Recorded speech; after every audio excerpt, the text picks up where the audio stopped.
Jangan tunjuk emas kamu banyak mana ke orang ramai. Jangan tunjuk rumah yang kamu bina seperti istana kepada orang ramai. Jangan tunjuk baju-baju mewah yang Allah bagi bermegah-megah depan orang ramai.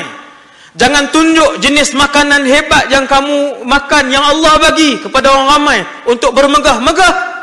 Kerana bermegah-megah itu sifat orang yang dimurkai oleh Allah Subhanahu wa taala.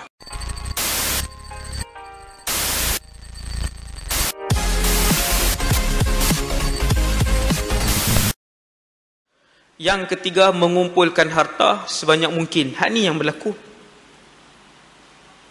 Hak ni yang berlaku kan. Nabi Musa antara ujian umat dia waktu tu Qarun.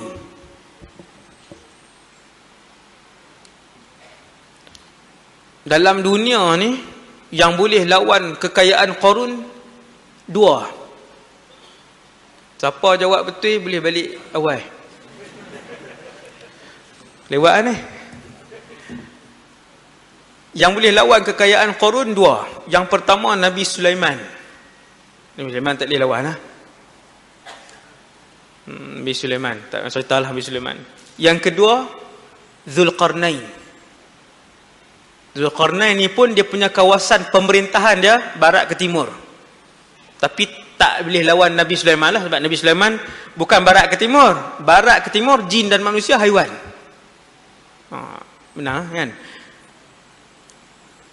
Zaman Nabi Musa ada satu orang yang Allah uji fitnah dengan fitnah harta.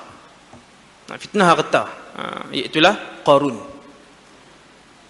Manusia bila dia ada harta makin dekat dengan Allah ke makin jauh dengan Allah?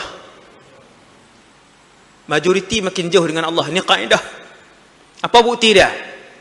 Qumtu ala babil jannah. Nabi kata, ingat tuan, ni benda ni penting. Aku berdiri di depan pintu syurga, kata Nabi. Allah Ta'ala bagi Nabi berdiri di depan pintu syurga. Aku tengok semua ahli syurga. Dan aku mendapati majoriti penduduk syurga adalah di kalangan orang miskin. Orang kaya pergi mana? Hati-hati orang kaya. Kuota sikit je. Sifat manusia, lagi dia kaya, lagi dia mewah. Lagi dia kaya, lagi dia lupa Allah. Lagi dia kaya, lagi dia bongkak. Lagi dia kaya, lagi dia nak menunjuk. Ada tak orang kaya menunjuk? Aja. Qarun dia keluar dengan emas apa semua, dia pakai penuh di badan dia. Sampai semua orang-orang yang tak ada iman tengok seronok tengok Qarun. Kalau dapat harta macam tu kan best. Allah sebut dalam Quran, inna Qaruna kana min qaumi Musa. Qarun ni daripada kabilah Nabi Musa, kaum Nabi Musa, bahkan sepupu.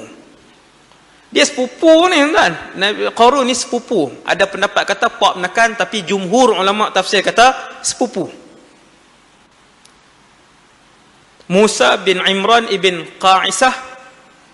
Adapun Qarun pula nama dia Qarun ibn Yasir bin Qa'isah. Nampak tak Tok Wan sama? Sepupu. Kan?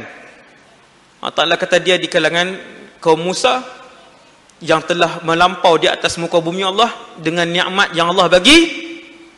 Last kali Allah Ta'ala sebut, la tafrah innallaha la yuhibbul farihin. Jangan bermegah-megah. Jangan tunjuk emas kamu banyak mana ke orang ramai. Jangan tunjuk rumah yang kamu bina seperti istana kepada orang ramai. Jangan tunjuk baju-baju mewah yang Allah bagi bermegah-megah depan orang ramai. Jangan tunjuk jenis makanan hebat yang kamu makan yang Allah bagi kepada orang ramai untuk bermegah-megah. Kerana bermegah-megah itu sifat orang yang dimurkai oleh Allah Subhanahu wa taala. Bila kaya, dia akan bermegah-megah. Dia seronok untuk tunjuk. Kenapa? Apabila orang ulama-ulama di kalangan umat Nabi Musa ni pi nasihat, wahai Qarun, jomlah balik kepada kita. Qarun ni dia bukan keluarga Fir'aun. Kalau Fir'aun dia Fir'aun lah, kan? Qarun ni dia keluarga Bani Israel. Dia Bani Israel, kan? Ulama-ulama Nabi Musa pi ziarah dia, bagi tahu kat dia, wahai Qarun, kembalilah kepada Allah. Wahai Qarun, jangan takyang barang-barang kamu, jangan bongkak dia depan orang susah. Jangan suka selalu bermegah-megah. Qarun ni dia suka buat keluar kereta dia tunjuk kat orang. Kan kereta dia warna pula dah. Kereta dia suka tunjuk kat orang. Kereta aku tunjuk merata dalam Facebook, dalam YouTube, tunjuk kat orang kereta dia.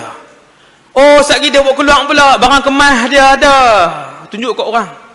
La tafrah. Jangan menayang. La tafrah ni jangan duk menayang. Innallaha la yuhibbul farihin. Allah tak suka.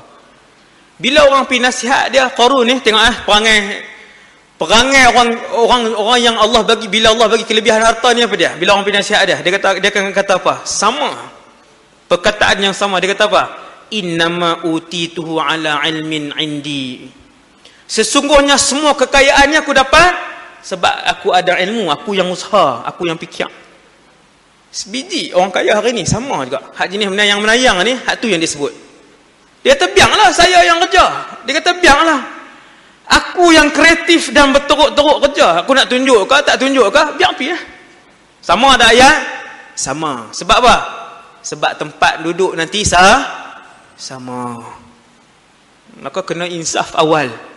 Kena tengok apa tragedi yang berlaku kepada orang dulu. Kalau kita buat benda yang sama, maka umat ini akan dapat balasan yang sama.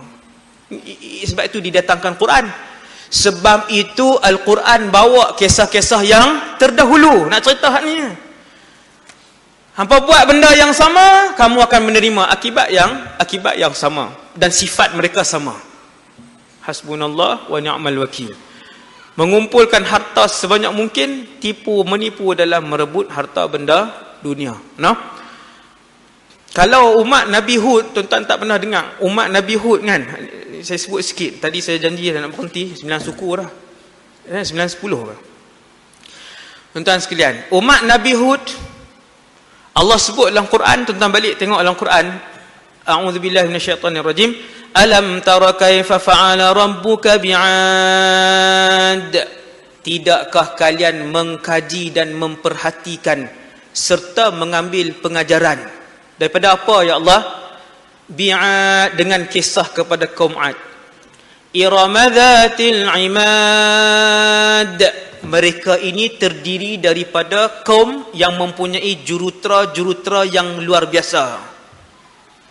Allati lam yukhlaq mithluha fil bilad. Kepakaran mereka dalam pembinaan tidak pernah ada dalam dunia ni sampai kiamat. Kaum Nabi Ad yang Allah puji dari segi kepakaran, tapi kufur lah, bukan Allah puji. Allah sebut tentang kepakaran mereka yang mereka kufur dengan Allah. Mereka ada raja dia, ada satu tempat bangunan yang panjangnya beratus kilometer, bangunan di bawahnya ada sungai mengalir.